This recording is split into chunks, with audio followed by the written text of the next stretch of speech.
한 주간 안녕하셨습니까? 또 새로운 거룩한 날을 맞이해서 주님 앞에 예배드리고 또 함께 말씀을 나누게 된 것에 대해서 주님 앞에 감사를 드립니다. 우리는 이 땅에서 살면서 많은 기쁨도 있지만은 많은 고통을 경험하면서 살아가고 있습니다. 그것이 육신적인 고통이 될 수가 있죠. 질병을 인해서 고통당하는 백성들이 많습니다.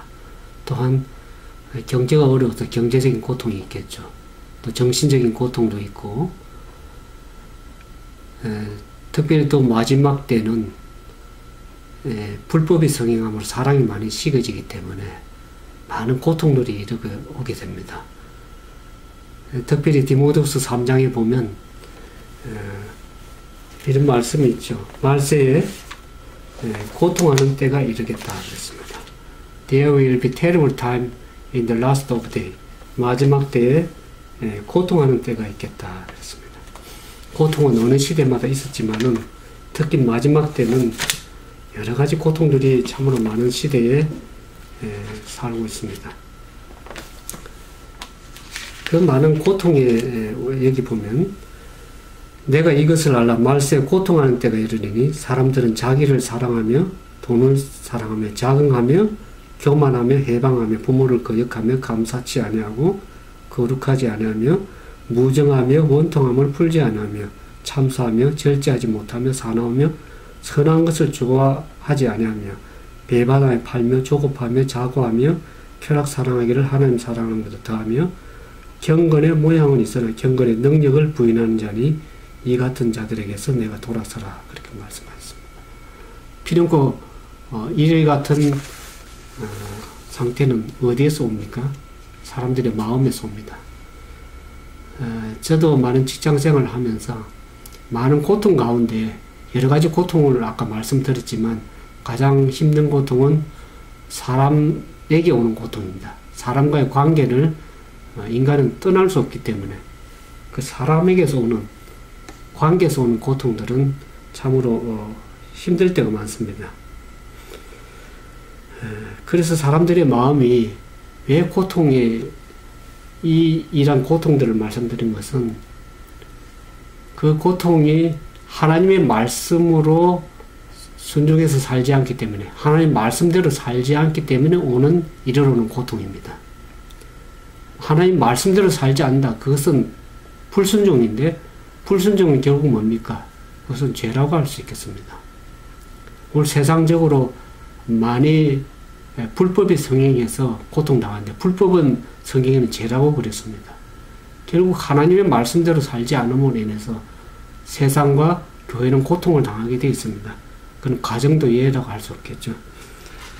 그래서 교회에 대한 영적인 고통은 경건의 모양은 있지만은 경건의 능력을 부인하는 참으로 세속화되고 타락화된 이 그리스도인이라고 말하지만 형식적인 그리스도인, 이름뿐인 명목상의 그리스도인들 때문에 얼마나 교회가 고통을 당하고 있는지도 모릅니다.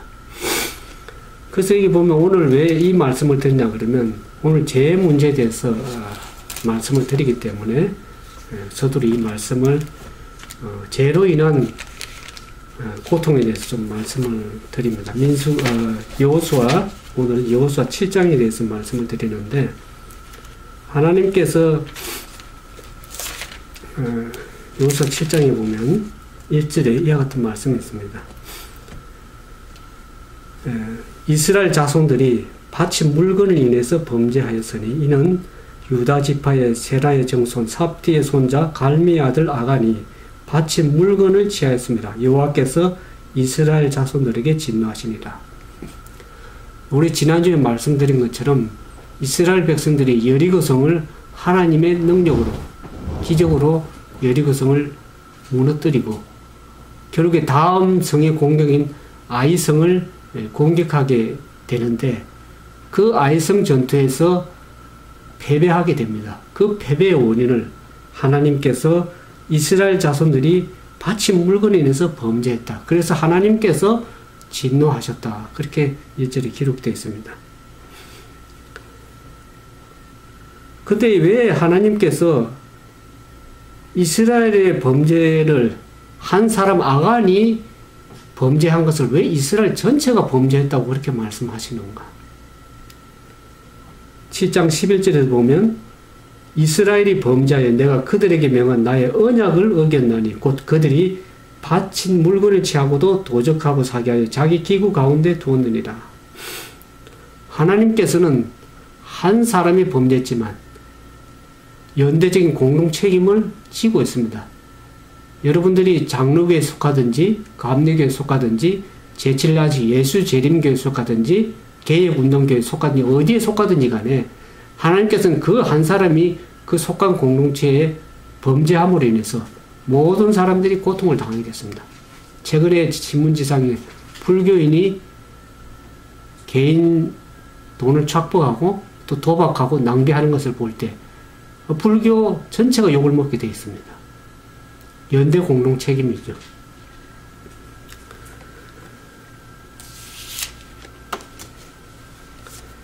그래서 하나님께서는 한 사람이 범죄했지만 그것을 이스라엘 전체가 범죄했다고 그렇게 말씀을 하고 있습니다. 그래서 이스라엘 자손들이 바친 물건에 의해서 범죄했다고 했습니다. 이 바친 물건은 우리가 지난주에 여리고성을 함락할 때 하나님께서 여호수아와 어떻게 이스라엘 백성들에게 말씀했냐면 6장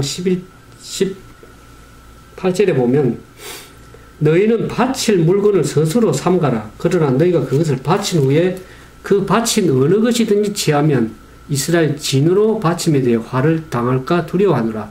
은금 동철 기구들은 다 여호와께 구별될 것이니 그것을 여호와의 곳간에 드려지니라. 여리고성을 함락한 것은 이스라엘 백성들이 하나님의 말씀에 순종해서 함락이 됐지만 사람의 힘으로 된 것이 아니라 전적인 하나님의 능력으로 그 성이 탈취되었기 때문에 그 모든 노획물들은 하나님께 바친 열매로 바치게끔 되어 있었습니다. 그래서 그 바친 물건을 누구든지 취하게 되면 그 화가 이스라엘에게 미치기 때문에 모든 것을 하나님께 돌리라고 그렇게 말씀을 하셨습니다. 모든 것을 불살라서 사람도 진멸하고 거기에 있는 모든 것을 진멸하고 불사르고 그러나 불로 태우지 않은 금과 은은 여호와의 성막에 들어서 성막 기구를 만들 때 사용할 수 있도록 여호와의 곳간에 드리라고 그렇게 주님께서 명령을 하셨습니다. 그럼에도 불구하고 아간은 하나님의 말씀을 어기고 그 언약을 어기고 바친 물건을 취함으로 인해서 하나님께 범죄했다고 그렇게 얘기하고 있습니다. 그래서 왜 하나님께서 그 바친 물건을 다 주님께 드리라고 어렸는가? 하나님의 욕심이 많아서 그런 것이 아닙니다. 그 여리고 성에 있는 모든 물건들, 거기에 있는 전리품들은 여리고 가나안에 있는 여리고 백성들이 모두 우상 숭배에 들어지는 그러한 기구들은 그것을 이스라엘 백성들이 취했을 때는 어떻습니까? 점차적으로 하나님을 떠나서 그 우상 숭배에 빠져들고 하나님을 멀리하기 때문에 하나님께서 그것을 미리 아셨기 때문에 모든 거기에 있는 전리품들, 우상에 들어진 모든 분들은 전부 다 하나님께 불태워서 드리게끔 그렇게 말씀하신 것입니다. 근데 여기 2절에 보면 그래서 하나님께서 이스라엘 백성들이 진노하셨는데 그 진노의 결과가 어떻게 나타나 그러면 2절에 여호수아가 여리고에서 사람을 베덱 동편 벤아길 곁에 있는 아이로 보내며 그들에게 이르되 올라가서 그 땅을 정탐하라 하며 사람들이 올라가서 아이를 정탐하고 여호수아가 지난번 6장에 말씀드린 여리고성을 정복하기 전에 앞서서 정탐꾼들을 보냈습니다. 두 젊은 정탐꾼들을 보냈는데 이번에도 아이성을 공략하기 위해서 정탐꾼들을 보냈는데 그 정탐꾼들이 어떻게 보고를 가지고 왔습니까? 여기 3절에 보면 여호수아에게로 돌아와서 그에게 이르되 백성을 다 올라가게 말고 2,3,000명만 올라가서 아이를 치게 하소서. 그들은 소순이 모든 백성을 그리로 보내어 수고롭게 마소서. 사실 이스라엘 백성들이 이 적은 아이성에 패배하게 된 원인이 직접적인 원인이 첫 번째 아간이 범죄함으로써 패배한 원인도 있지만 이스라엘 백성들 또한 어떻습니까? 정탐꾼을 보냈는데 그 아이 성을 어떻게 합니까? 뭐 성이 그래 적으니 많은 사람들 수고롭게 보낼 필요가 없습니다. 한 2, 3천 명만 보내면 되겠습니다. 교만한 마음이 들었습니다.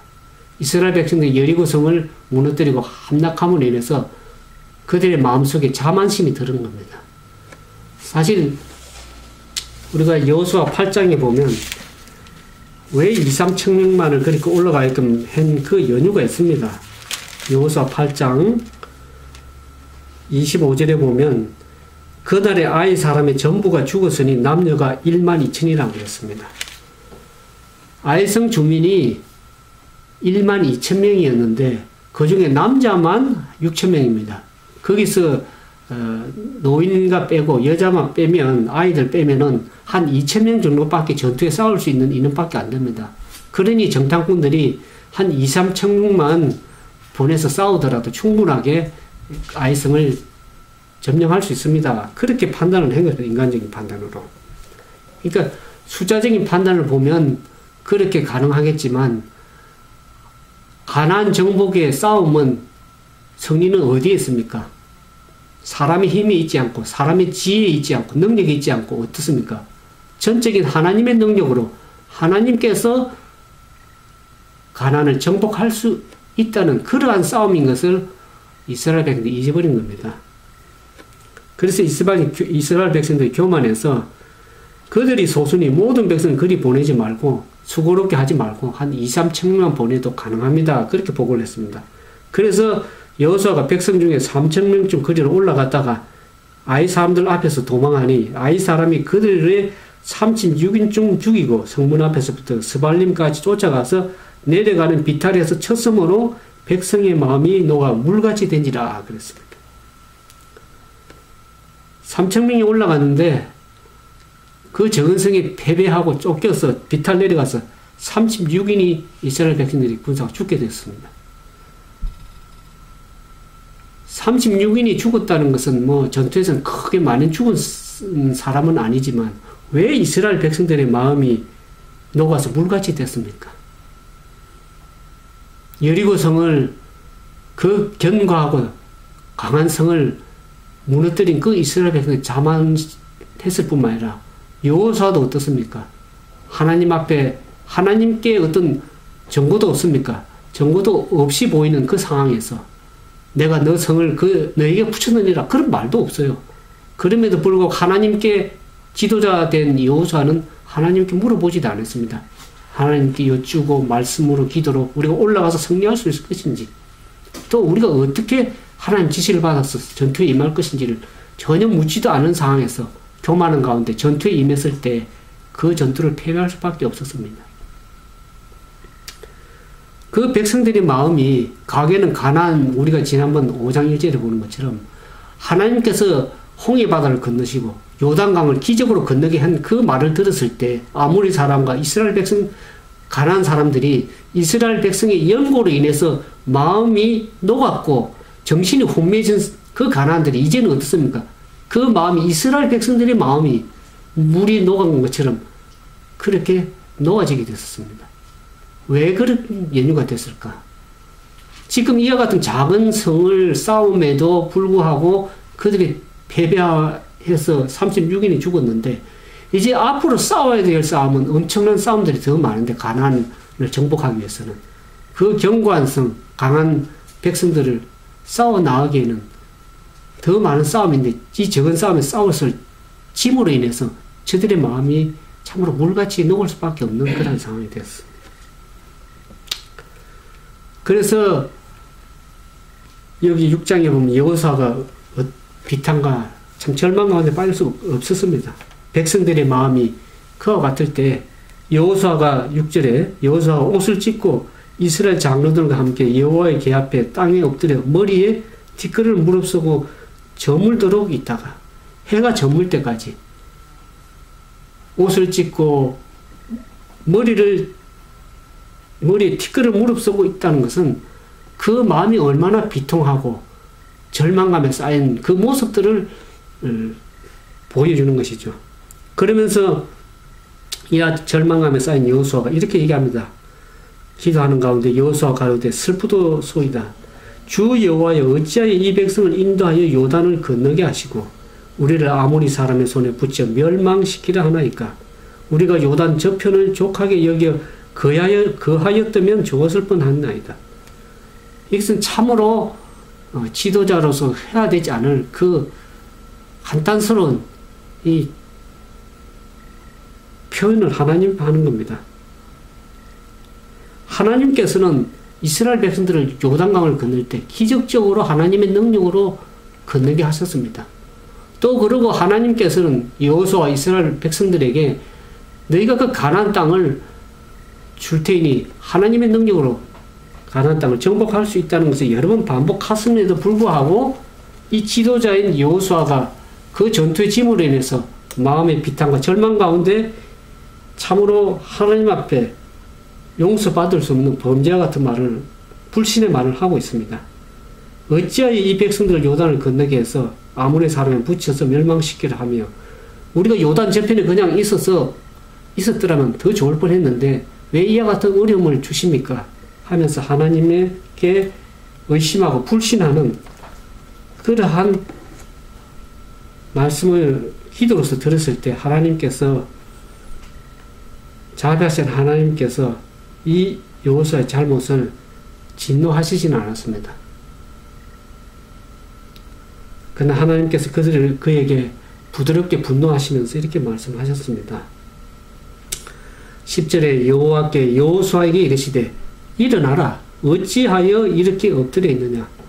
이스라엘이, 그러면서 하나님께서 굴욕감을 토로하시면서 은혜스럽게 여호수아에게 이렇게 어떻게 해서 그 패배한 원인을 말씀하십니다. 11절에 이스라엘이 범죄하여 내가 그들에게 명한 나의 언약을 어기었나니 곧 그들이 바친 물건을 취하고도 도적하고 사기하여 자기 기구 가운데 두었느니라. 그러므로 이스라엘 자손이 자기 대적을 능히 당치 못하고 그 앞에서 돌아섰나니 이는 자기도 바친 것이 됨이라. 그 바친 것을 너희 중에서 멸하지 아니하면 내가 다시는 너희와 함께 있지 아니하리라. 하나님께서 말씀하셨습니다.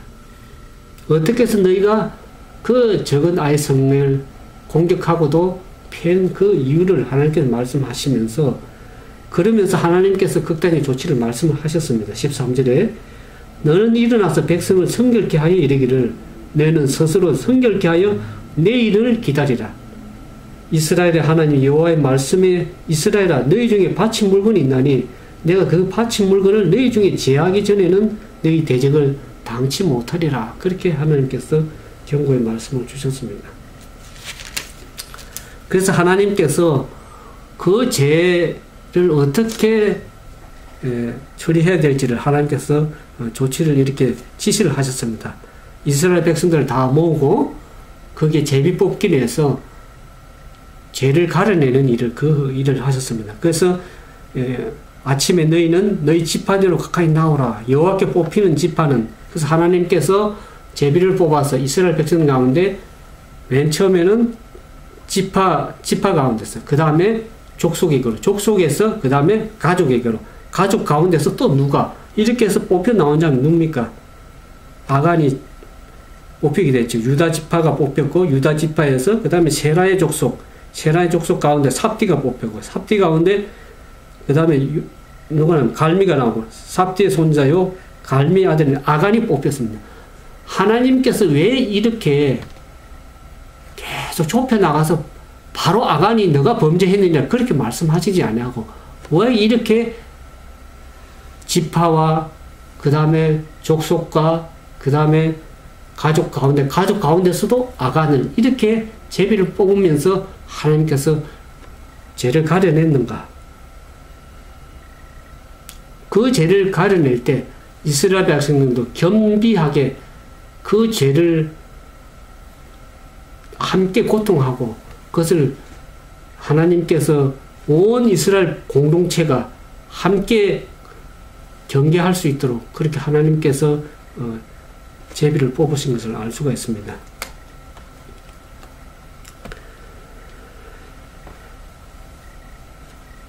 비록 아간이 범죄했지만 이스라엘 전체가 전쟁에 패배로 인한 고통을 함께 경험하도록 하나님께서 하신 것을 알 수 있습니다.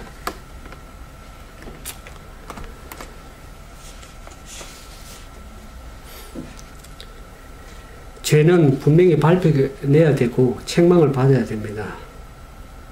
한 사람의 죄 때문에 하나님의 불쾌하심이 온 이스라엘 백성 모두에게 미치게 된 것을 우리가 아간의 이 교훈을 통해서 배우게 됩니다.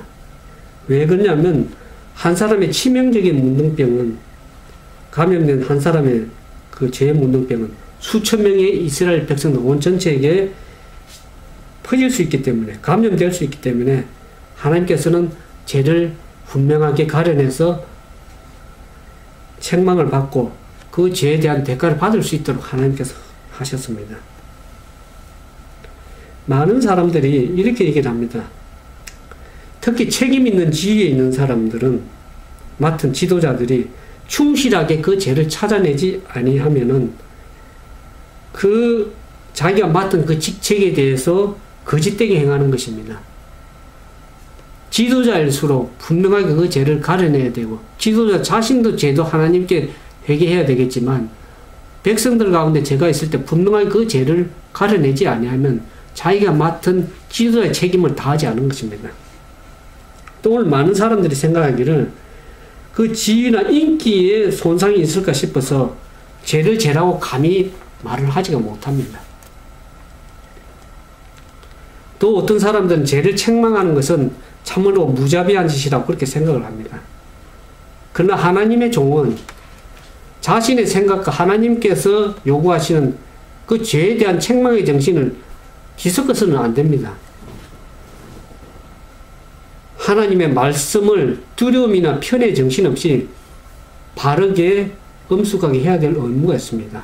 만약 그렇게 하지 않게 되면 그것을 간과하거나 무관심하거나 부주의하게 그냥 넘어가면은 그것은 하나님께서 어떻게 얘기하냐면 그 사람을 범죄에 한 사람을 헤아릴 뿐만 아니라 하늘 기록적에 악행에 가담한 자로서 하나님께 기록이 되기 때문에 지도자는 특별하게 그 죄를 죄라고 분명하게 책망하고 해야 될 그러한 책임이 지도자들에게 있는 것입니다. 하나님의 사랑은 결코 죄를 축소하지 않습니다. 하나님의 사랑은 고백하지 않은 잘못을 결코 덮어주거나 용서하지 않는 분이 하나님입니다. 여러분들 하나님을 사랑이시지만 하나님은 사랑과 아울러서 공의도 함께 존재하시는 분을 알게 됩니다. 하나님은 아간이 하나님을 율법을 그 입법자와 같이 변함없다는 것을 너무 나중에 늦게 알게 됐습니다.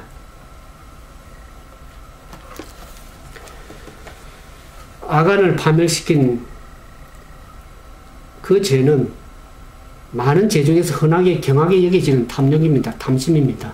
우리가 10번째 계명 가운데 탐심이 내 이웃의 소유를 탐하지 말라. 탐심에 대해서 경고했습니다.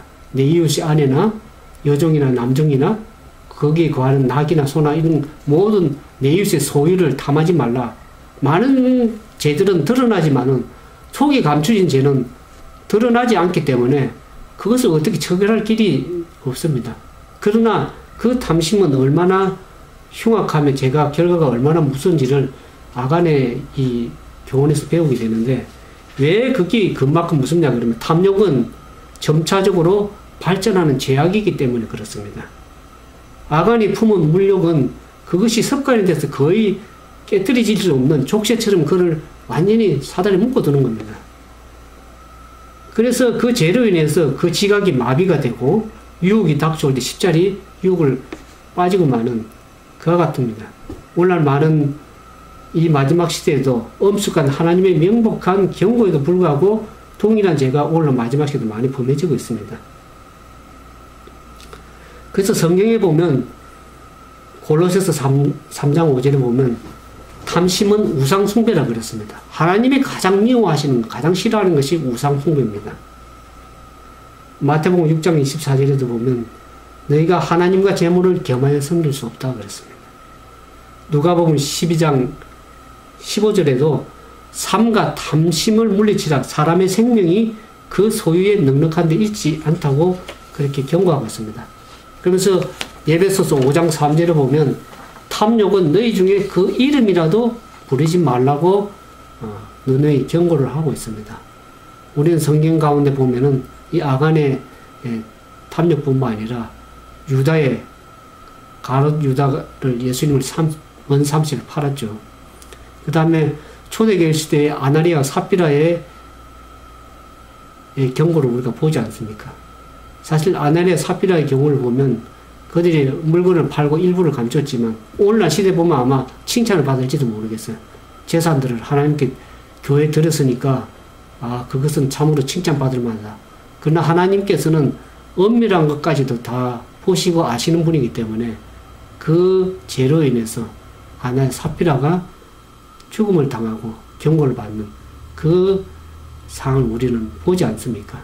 하나님은 사랑이시지만 사랑과 아울러서 하나님은 공의를 행하시는 분인 것을 기억하시기 바랍니다. 그 다음에 여기 보면 모든 것이 배워간데 이 탐심이 하늘에서부터 시작이 된 것을 알 수 있습니다. 하나님과 같이 동등된 자리에 자리를 탐하는 그 아침의 아들 계명성 루스벨 사단이 높은 자리를 탐내다가 어떻습니까? 결국에 하늘에서 쫓겨나서 범죄자로 이 땅으로 쫓겨나게 된 사단의 경우를 우리가 알 수 있지 않습니까? 근데 제가 한 글을 보면서 어느 분이 그런 글을 쓴 걸 보게 되었습니다. 자기가 여호수아 7장을 읽으면서 하나님은 사랑과 자비의 하나님인데 어찌하여 아간과 그 가족 모든 속한 것들을 다 몰살시키고 불사르고 돌로 쳐서 돌무더기를 쌓은 그것을 보면서 무서워서 성경을 덮어버렸다 그랬습니다. 그러나 그분이 진정으로 하나님의 요구하심과 거룩함과 그분의 뜻을 알면은 하나님의 뜻을 분명히 알게 되면 왜 하나님께서 죄를 그렇게 처단할 수밖에 없었는지를 분명하게 말씀을 알 수가 있습니다. 이 아간은 이스라엘 백성들이 그 전투에 패배해서 돌아오는 것을 보면서도 회개하지 않았습니다. 여호수아가 이스라엘 장로들과 함께 옷을 찢고 머리를 뒷거리에 날리면서 통회하고 비통하고 절망감에 쌓인 것을 보면서도 자기가 범죄해서 모든 이스라엘 백성이 고통당하게 됐다는 그 죄 고백을 하지를 않았습니다. 하나님의 여호수아가 하나님의 지시를 받아서 제비뽑기에서 그 죄가 분명하게 자기까지 드러나기까지는 회개하고 통회하지를 않았습니다. 그 죄가 그 죄로서 드러날 때에 비로소 그는 자기 죄를 고백한 것을 알 수 있습니다. 그러나 그때는 그 죄의 고백은 그를 구원하거나 할 수 있는 죄가 아닙니다. 그는 진정으로 하나님 앞에 통회하고 자복하지 않았습니다. 그래서 그는 그 죄의 고백이 너무나 늦은 것을 나중에 알게 됐습니다.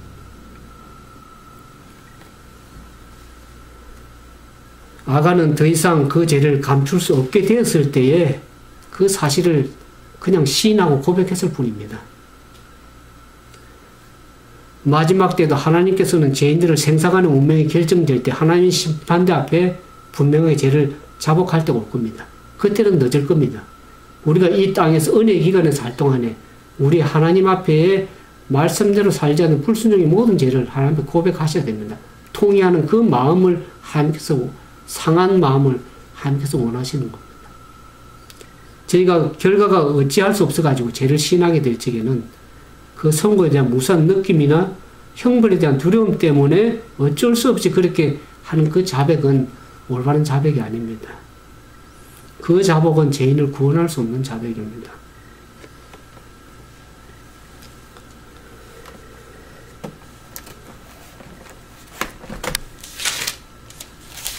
여기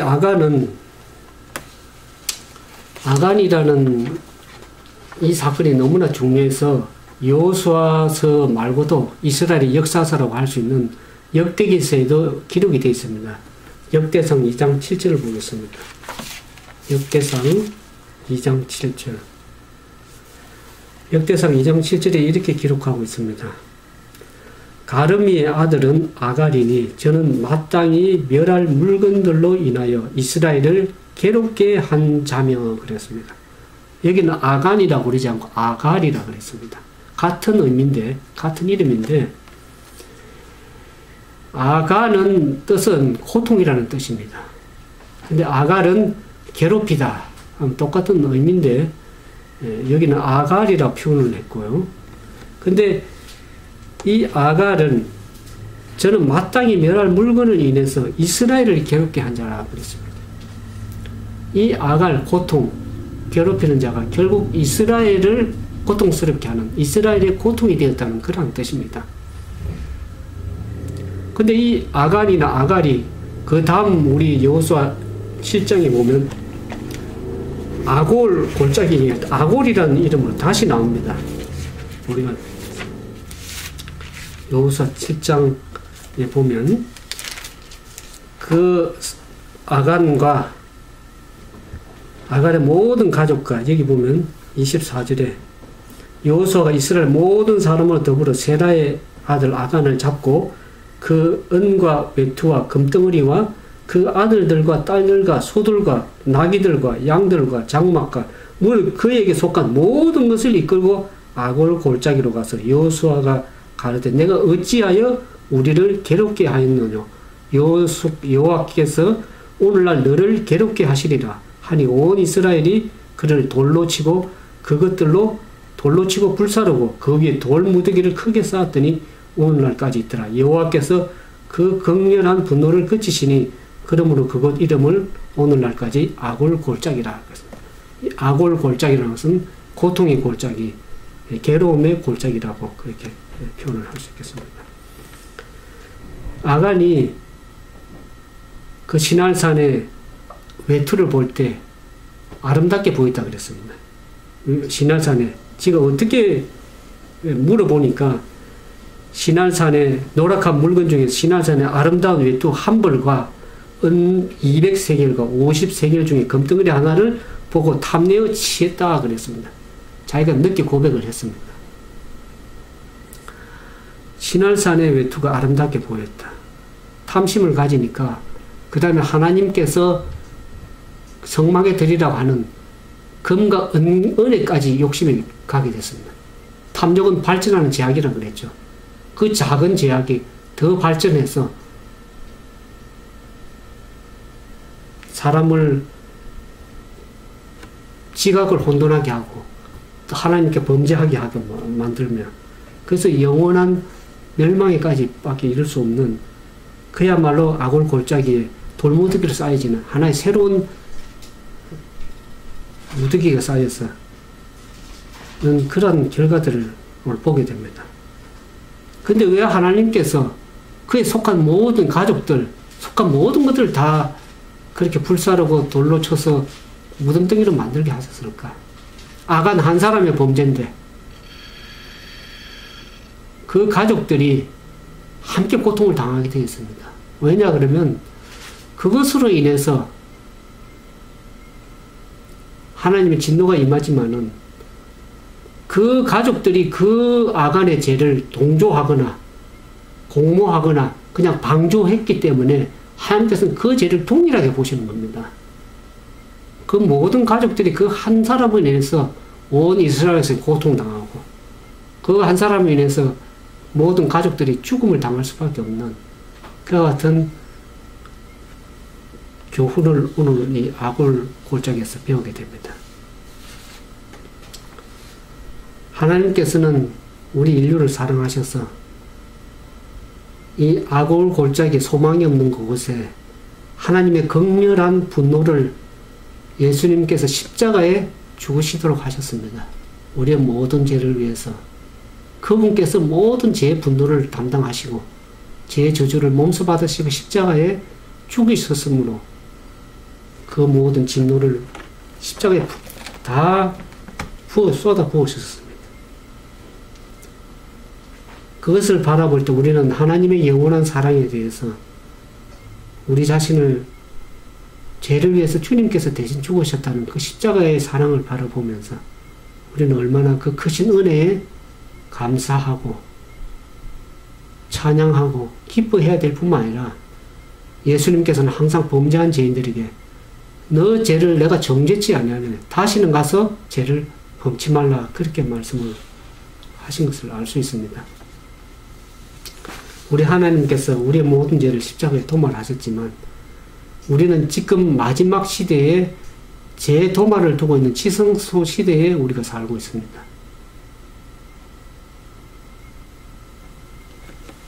히브리서 12장 3절을 보겠습니다. 히브리서 12장 3절과 4절 너희가 피곤하여 낙심치 않기 위하여 죄인들의 이같이 자기에게 거역한 일을 참으신 자를 생각하라. 그러나 너희가 4절이면 너희가 죄와 싸우되 아직 피 흘리기까지 대항치 아니하였다 그랬습니다.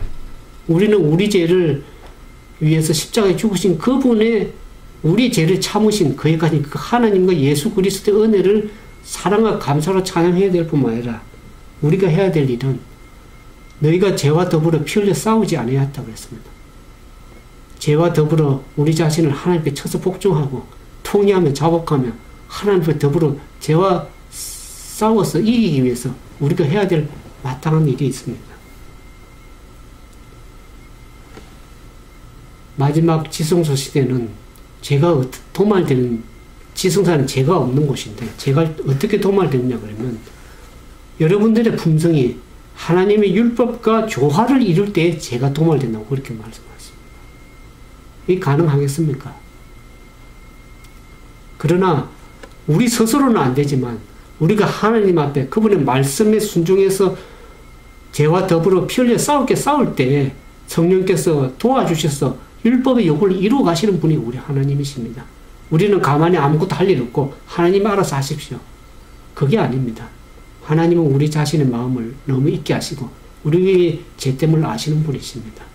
그래서 우리의 품성이 하나님과 율법과 조화되기 위해서는 우리가 죄와 더불어 피 흘리게 싸워서 하기까지 너희가 대항하지 아니하였다 그랬습니다. 우리 자신과 더불어서 가난 정복을 위해서 하나님의 능력의 힘으로 그 죄와 더불어 싸우는 싸움이 필요한 것입니다. 그래서 계시록에 보면 마지막에 하늘에 들어갈 자들은 이기는 자들입니다. 자기와 더불어 싸워야 되고 죄와 더불어 싸워야 될 필요성을 말씀합니다. 그래서 이기는 그들에게 내 보좌에 앉게 하여 주기를 하겠다고 그렇게 말씀하신 것을 알 수 있습니다. 많은 사람은 죄를 죄라고 지적할 때 그것은 무자비하다고 생각하겠지만 저 자신도 쳐서 저 자신의 죄에 대해서 복종해야 되고 통회하는 마음으로 이 말씀을 드리는 겁니다. 그래서 저는 시편 58편 1절에 이 말씀이 오늘날 우리 시대에 필요한 말씀으로 개인들이 참으로 해야 될 말씀이라고 생각됩니다. 이사야 58편 1절에 보면 크게 외치라 아끼지 말라 내 목소리를 나팔같이 날려 내 백성의 그 허물을 야곱집에 그 죄를 고하라고 그렇게 말씀하셨습니다. 죄와 허물을 이 마지막 시대에 감추는 것이 능사가 아닙니다. 그건 사랑이 아닙니다. 분명하게 죄를 죄라고 지적하고 그 죄에서 떠나는 자들, 그들이 죄에서 승리하는 그들이 하늘에 이르기 때문에 하나님은 그냥 죄를 덮어두고 방조하시는 분이 아니십니다. 구속이라는 것은 죄 있는 그 상태를 구원하는 게 아니라 죄로부터의 구원입니다. 그래서 마지막 시대 죄가 끝나야 되므로 우리는 하나님의 말씀에 순종해서 죄와 더불어 싸움으로 하나님께서 모든 죄를 도말하실 수 있도록 우리의 마음을 겸비하게 해야 될 필요가 있습니다. 마지막 대속죄에 대해 이스라엘 백성들이 어떻습니까? 대제사장이 지성소에 들어가서 성소를 깨끗하게 하고 지성소 모두를 깨끗하게 죄를 도말할 적에 밖에 있는 백성들은 어떻습니까? 자기의 죄를 살피고 겸비하게 애통해하면서 겸비하게 할 때 하나님께 그 죄가 도말된다는 것을 여러분들이 아시지 않습니까? 이제 우리는 주님의 오심에 가까운 이때에 살고 있기 때문에 우리는 우리의 죄를 하나님께 고백하고 모든 죄가 도말되고 주님 앞에 바르게 설 수 있는 그러한 믿음의 사람들이 되기를 바라면서 오늘 말씀을 줄이도록 하겠습니다. 함께 기도하겠습니다. 거룩하신 아버지 하나님, 저희들은 연약하고 부족하여 죄와 더불어 싸우기 힘들지만은 주님께서 명령하신 것은 하나의 허락입니다. 죄와 더불어 싸워서 승리할 수 있음을 하나님께서 약속하신 것입니다. 우리 스스로의 힘으로 안 되지만 주님의 능력에 힘입어서 주님과 더불어 죄와 더불어 피 흘려 싸움으로 통일하고 자복하는 가운데 주님의 은혜로 성령의 능력으로 그 모든 것을 이기고 승리할 수 있음을 다시 한번 주님 앞에 고백합니다. 우리를 보지 마시고 주님의 십자가를 보시고 우리의 죄와 허물을 사하시고 주님의 거룩하신 사랑의 요구에 굴복해서 우리가 주님 뜻 안에 순종함으로 거룩함에 이르러서 영생에 이룰 수 있는 우리 모두가 되도록 주여 도와주시옵소서. 힘 주시고 능력 주시는 자 안에서 우리가 모든 것을 할 수 있음을 믿고 믿음으로 전진하는 우리 모두 믿음의 백성들 될 수 있도록 주께서 축복해 주시옵기만을 사랑이 많으신 예수님 이름으로 감사하며 간절히 기도드리옵나이다.